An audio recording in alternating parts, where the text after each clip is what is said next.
girl nobody wanted was standing on an overturned crate in the mud outside the trading post, and behind her, holding to her skirt with 4 small hands, were the 2 reasons no man in the yard would raise his voice to bid. It was the spring of 1868, the muddy end of April, at a post they called Fort Reunion on the eastern slope of the Wind River country. The name was a joke somebody had stopped laughing at. Twice a year the trappers came down out of the high country to trade fur for powder and salt and coffee. And twice a year the post filled with the kind of business that does not get written in ledgers. On this particular morning the business was a girl. Her name, though no one had bothered to ask it, was Hannah Rue. She was 17. She wore a dress the color of dishwater and a face that had decided, some time ago, that crying was a thing that cost more than it bought. A heavy-set man named Dulac stood beside the crate with a quirt in his hand and a grievance in his voice, and he was trying to sell her. "Strong girl," Dulac was saying to the half-circle of men. "Cooks, sews, sound teeth, does the work of 2. A man could do far worse for a wife, and cheaper too. Who'll start me at $10? Nobody spoke. The trouble was not the girl. The trouble was the 2 children behind her. A boy of maybe 6 and a girl of maybe 4, both thin, both watching the crowd with the flat, still eyes of children who have learned that grown men are weather, and weather does what it wants. Dulac had made it plain the sale came as a set, the girl and the 2 brats together, or no deal, because he was not about to feed 3 mouths through another season out of the goodness of a heart he did not have. A wife a man might take. A wife with 2 children that were not his, in a country where every mouth was counted against a hard winter, was a thing no man in that yard would carry. "9 then," said Dulac. $9 and you get a cook and a woman both. He was sweating now. 8. The silence had teeth in it. Somewhere a mule shifted. The little girl behind Hannah began to whimper, low, and Hannah reached back without looking and put her hand flat on the child's head, and the whimpering stopped, and something in that small automatic gesture, that hand that knew exactly where the child's fear lived, made one man at the back of the crowd go very still. He was a big man, gone gray at the temples, in buckskin dark with wear, and a beard he had clearly cut with a knife and no mirror. He had come down for salt and powder, and had meant to speak to no one. He had a name, though he had not used it out loud in a long while. Ezra Vance. $1, said Ezra Vance. Dulac's head came up. $1. Is that a joke, mister? It's the only bid you're going to get, Ezra said, and we both know it. So you can take my $1 and be shut of all 3 of them before noon, or you can stand on that crate till dark and feed them all again tonight, out of your own poke. Your choice. The yard was quiet. Dulac looked at the crowd, and the crowd looked at their boots, and Dulac did the arithmetic of a small man, and found that $1 and an empty table beat pride, and 3 full mouths. "Sold," he spat, "for $1, to the mountain, and may they eat you out of house and home." Ezra Vance walked up through the mud and put a silver $1 in Dulac's palm, and he did not look at Dulac at all. He looked at the girl on the crate, and past her at the 2 children, with the flat still eyes, and for the first time in 9 years, his chest did a thing he had thought it had forgotten how to do. It ached in the shape of people. To understand what Ezra Vance had just bought for $1, you have to understand what he had already lost for nothing. 9 years before, Ezra had not been a mountain man. He had been a homesteader with a good bottomland claim on the Sweetwater, a wife named Sarah with a laugh you could hear across a field, and 2 children, a boy, Tom, who had been 6, a girl, little Beth, who had been 4. I put those ages down plainly because they matter to the rest of this, and because Ezra himself could not have said them without his voice going somewhere he could not follow it. The winter of '59 came in early and mean, and it brought the throat sickness with it, the kind that takes the young first. It took Beth in 3 days. It took Tom in 5. Sarah nursed them both to the end, and then lay down with the same gray fever. And Ezra, who had buried his children in ground too frozen to take them properly, buried his wife beside them when the ground finally softened in the spring, and then he walked away from the bottomland claim and never went back. He went up. That was all he knew to do. He went up into the high country, where there were no children to lose and no wife to bury, and no neighbors to say they were sorry, with their hats in their hands. He ran a trap line.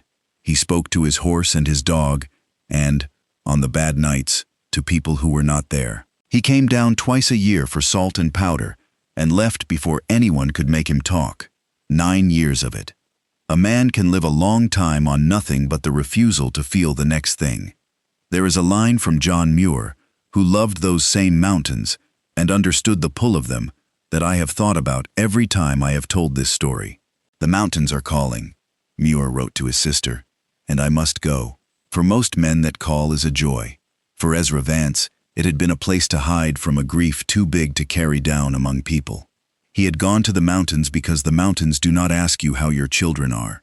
And now he was walking out of Fort Reunion leading a horse, and behind the horse walked a 17-year-old girl he had bought for $1, and behind the girl walked a boy of 6 and a girl of 4, and the whole shape of it was so close to the shape of the thing he had buried that Ezra Vance could hardly make his legs work. He did not know yet why he had bid.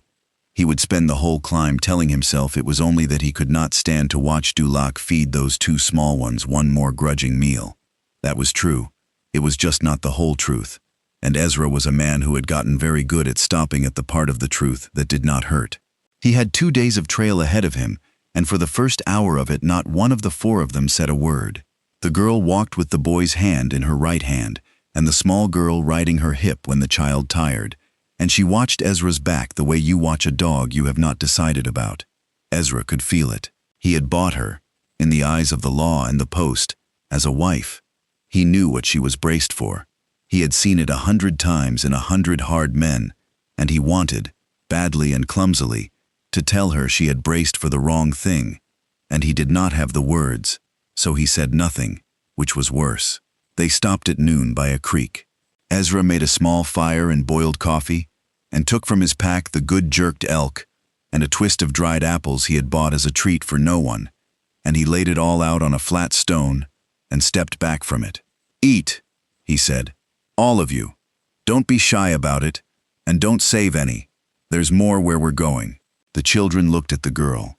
The girl looked at the food, and then at Ezra, and there was suspicion in it, because a full meal offered by a strange man is the beginning of a bill in most of the world she had come from. "What do you want for it?" Hannah said. Not a question. A price being asked. "Nothing," said Ezra. "You're hungry, and I've got food. That's the whole of the transaction." He crouched by the fire and did not look at her, because he had learned with wild things that looking straight at them is a threat. "My name's Ezra Vance. I've got a cabin 2 days up, sound and dry, with a good spring and meat in the smokehouse. There's a loft the children can have, warm as anything. You'll have the bed. I'll take the floor by the stove. Nobody comes near you that you don't want near you. Not me, not anyone. You have my word, and out here a man's word is about all he's got, so I don't spend it loose." The girl was quiet a long moment. Then, still not trusting it, she broke the elk into small pieces and fed the children first, the way she did everything first for them, and only when they were chewing did she eat, fast and neat, a girl who had learned that food is a thing that can be taken back. Ezra watched the little one, Beth's age, 4 years old, wipe her greasy hands on her dress exactly the way his Beth used to, and he had to get up and see to the horse for a while, so that no one would watch his face. The children's names were Sam and Posy. Ezra learned them on the 2nd day, when the boy finally decided the big quiet man was not going to eat anybody. "That's my sister Posy," Sam announced from the top of a boulder he had climbed without permission. "She's 4. I'm 6. I'm the man of us." He said it fierce, daring Ezra to argue. Ezra looked up at the boy, 6 years old, the man of us, and felt the ground tilt. Tom had said that once. Standing in the doorway of the bottomland cabin, with a stick for a rifle, 6 years old. "I'm the man of the house, Pa, while you're in the field." Ezra had laughed and called him a good man and gone back to the plowing, and 3 winters later, he had dug a hole in the frozen ground, too small to seem real. "Are you now?" Ezra said, and his voice came out rougher than he meant. "Then you'd best learn to read this country, man of us, so you can keep your sister off the loose rock. Come down off that boulder before it teaches you the hard way. Slow. Face in. That's it. The boy came down face in. Slow. Doing exactly as told.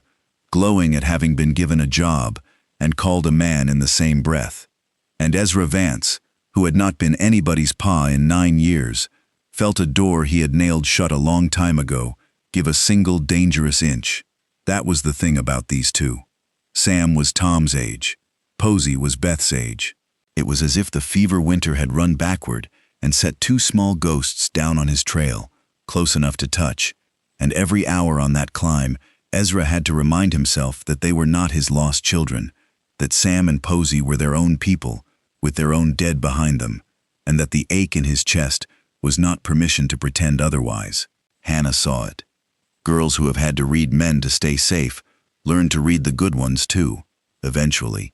She saw the way the big man's face broke a little every time Posy laughed, and the way he taught Sam the trail in a low, steady voice, like a man handling something he was afraid to drop. On the second night by the fire, she said quietly, "You had children." Ezra was silent so long she thought he would not answer. Then he said, "A boy your Sam's age, a girl your Posy's age, and their mother, the winter of '59.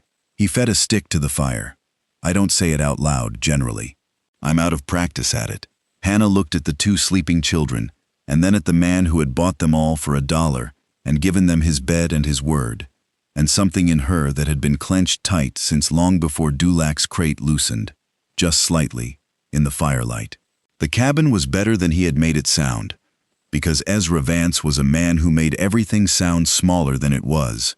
It stood in a high park of grass ringed by pine, with a creek that ran cold and clean all summer, and a view down the valley that a rich man would have paid a fortune for and never earned. It was tight and dry and dead as a held breath, and it had been dead for 9 years. 1 man and his silence, and a stove he lit for heat, and not for cooking, because cooking is a thing you do for other people. Hannah walked through it once, the way careful women do, taking its measure. Then she rolled up her sleeves. Within a week, the cabin did not know itself. There was bread. Ezra had not smelled baking bread in 9 years, and the first loaf nearly put him on the floor. There were curtains cut from a bolt of calico he had bought years ago for no reason he could name and never touched. There was a rope swing on the big pine, hung by Ezra himself one evening without being asked, because Posy had looked at the branch a certain way. There was noise.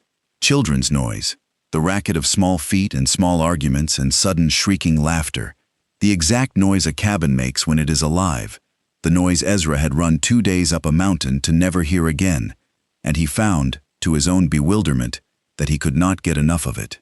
He kept his word. He slept by the stove. He never once came near the girl in a way she had not invited, and after the first week she stopped bracing for it, and after the second she stopped watching his hands. He taught Sam to set a snare and clean a fish. He carved Posy a little horse out of pine and pretended it was nothing when she carried it everywhere and named it after him. He was gruff and slow and clumsy with all of it, a man relearning a language he had sworn off, and he was happier than he had been since the fever winter, and too frightened of the happiness to say so. One evening, Hannah watched him lift Posy onto his shoulders to see the first stars, the child's small hands buried in his gray hair, and she said, almost to herself, "You're not what I was sold to. You know that." "No," Ezra agreed. "I don't expect I am." "Then what are you?" Ezra was quiet, Posy's chin resting on the top of his head. "Damned if I know yet," he said finally. "Something I quit being a long time ago. I'm just now finding out if I still remember how." Trouble came up the mountain in July, wearing Dulac's face and bringing 2 other men with it. Ezra was splitting wood in the high park when he saw the 3 riders come out of the pines, and he set down the axe and stood easy, which is how a dangerous man stands when he does not want you to know it yet. Dulac reined up at a careful distance. He had a paper in his hand and a lawyer's smile on his face, and both were bad news. "Vance," Dulac called, "come to set things right. Seems I sold you goods I didn't rightly own." He waved the paper. "The 2 young ones. Their people had debts to a freighting man down in Green River, and that man's called them in. The children are bound to him for the labor. Indenture, all legal. I've come to collect the boy and the girl. You keep the woman, no charge. Fair's fair. Behind Ezra, in the cabin doorway, Hannah had gone white. Sam and Posy were down at the creek, out of sight, and Ezra was glad of it. "Let me see the paper," Ezra said, and walked up and took it, and read it slow, because Sarah had taught him his letters at the kitchen table a lifetime ago, and he had never let them rust. It was real enough in its way, a debt, a binding of 2 orphaned children to a freighter named Coombs to work it off, which in practice meant a boy of 6 and a girl of 4, fed like stock and worked like mules until they were used up. Legal, in the sense that the strong write the laws and call it legal. "This says Coombs," Ezra said. "You're not Coombs. I'm his agent. I get a cut for delivery. $1 a head, I'd guess. Same as you sold them for." Ezra folded the paper once, and again, and handed it back, and his voice when it came was very quiet, and very level, the voice a mountain uses right before the rock lets go. "You're not taking those children, Dulac. Not today, not with that paper, not with 10 more like it. You sold them to me. I paid your price. They're mine now, and up here mine is a word I will kill over, which I'd wager you already suspected, or you'd have brought more than 2 men. That night, after the children were asleep in the loft and Dulac had ridden back down the mountain making promises about the law, Hannah told Ezra the whole of it, because the time for holding it back was done. Sam and Posy were not her blood. That was the first thing. She had found them, or they had found her, on a wagon road 2 years before. Their parents had died of the mountain fever coming west, and the wagon company, needing to move on, had meant to leave the 2 children at the first fort for the church to sort out, which everyone in that company knew meant an orphanage, or worse. Hannah had been 15, an orphan herself, bound as a scullery girl to a family in that same company who worked her hard and fed her little. When she saw them mean to leave the 2 babies, something in her simply would not allow it. "I took them and I ran," she said, looking at the fire. "In the night, a 15-year-old girl and 2 babies, on foot, off a wagon road, which is about the stupidest brave thing a person can do. But I had buried my own little brother the year before, of the same fever, and I could not stand there and watch them leave 2 more to die.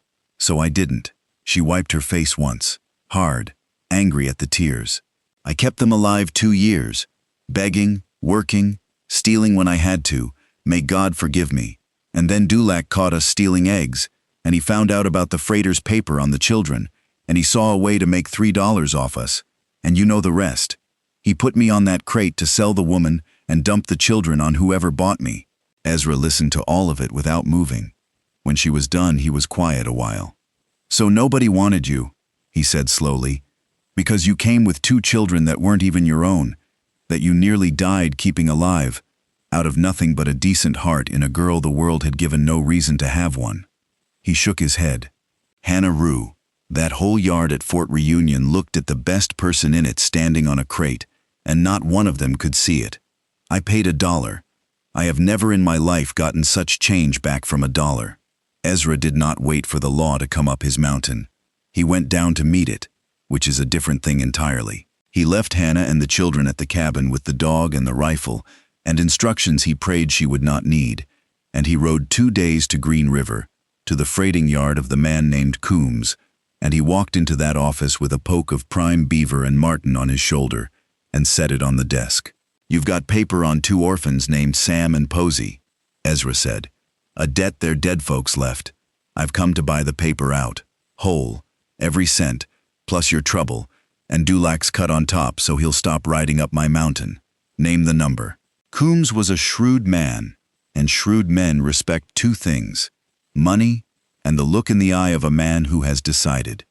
He weighed the fur, which was the best he had seen in a year, and he looked at Ezra Vance, and he named a number that was high but not robbery, because even a hard man could see this was not a fellow to rob. Ezra paid it in fur, and the last of 9 years' saved coin. Coombs signed the paper over, and, to his small credit, tore up his copy in front of Ezra, so there could be no second selling of the same children. "They're free," Coombs said. "No paper on them anywhere, and I'll say so to anyone who asks, Dulac included. What are they to you, mountain? You've beggared yourself for 2 brats you owned 3 months. Ezra picked up the torn paper and put it in his coat, next to nothing, over his heart. They're mine, he said. That's all. That's everything. And he rode back up the mountain 2 days with an empty poke and a full chest, and I have always thought that was the richest a poor man ever rode. He married Hannah Rue in September, when the aspens went gold in the high park, and the first cold came sweet down off the peaks.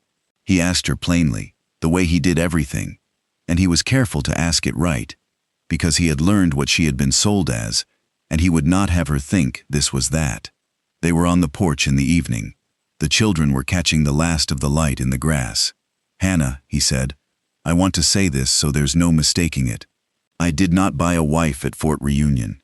I paid $1 to get 3 people out of a bad place, and I'd have done it and kept my word, and slept by that stove for the rest of my life, and asked you for nothing, and I want you to know that's the truth before I say the next part.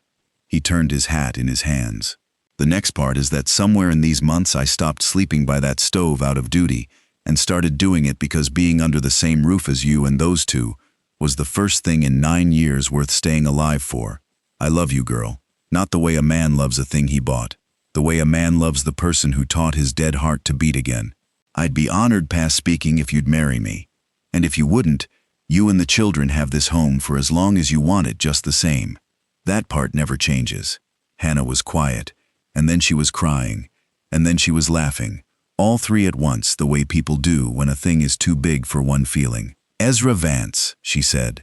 I was sold off a crate for $1 to be got rid of, and the man who bought me turned out to be the only person in the world who ever looked at me and the children and saw a family instead of a burden. Yes, God, yes, I'll marry you. I have wanted to say it since the night you hung a swing on that pine for a child who wasn't even yours. A circuit preacher married them at the cabin 2 weeks later, with Sam standing up as the man of us in a clean shirt, and Posy dropping aspen leaves for petals, and the dog howling at the vows. And it was, everyone there agreed, the finest wedding Fort Reunion country had seen in years, though only 5 people and a dog had witnessed it. I will tell you how it went, because you have stayed the whole way and earned the knowing. They lived 30 years in that high park, and they were good ones. Ezra gave up the lonely trapline and built the place into a proper horse ranch, because a family needs more than a cabin, and the view a rich man would have paid a fortune for turned out to raise the finest saddle stock in the territory. Sam grew up the man of us in truth, and took over the ranch, and buried his father one autumn under the big pine with the swing still hanging from it, an old man's hands folded over a scrap of torn paper he had carried next to his heart for 3 decades. Posy married a good man from down the valley, and named her first daughter Sarah, after a woman she had never met, because Ezra had told her the story so many times that Sarah felt like her own. Hannah outlived him by 6 years, and ran the ranch, and was known up and down that country as the finest woman in it, which the whole of Fort Reunion would have found hard to believe of the girl they had refused to bid on. When strangers asked her how she and Ezra had come together, she never once softened it or hid it. He bought me for $1, she would say, off a crate, because nobody else would take a girl with 2 children that weren't hers. It was the best dollar ever spent in the state of Wyoming, and I'll fight the man who says different. Here is the thing I keep coming back to, telling this. Ezra Vance went up into those mountains because the mountains do not ask you about your dead children. He spent 9 years hiding from the shape of a family in a place with no families in it. And then he came down for salt and powder on a muddy morning in April, and he paid $1 for the one thing he had climbed a mountain to escape, and it turned out to be the only thing that could bring him back down. He did not replace the family he buried. A person cannot be replaced, and he never once pretended otherwise. But grief and love are not a set of scales where filling one pan empties the other. He carried Tom and Beth and Sarah up that mountain, and he carried them the whole rest of his life. And there was still room, it turned out, for a girl off a crate and 2 small ghosts, who grew into a son and a daughter. The heart is bigger than the winter that empties it. That is the whole of what Ezra Vance learned for $1, and I do not think a man ever learned anything worth more. If this one warmed you, stay a while by the fire. There are 11 more of them coming, more people the world set out on a crate and called worthless, and every last one is worth the time it takes to tell.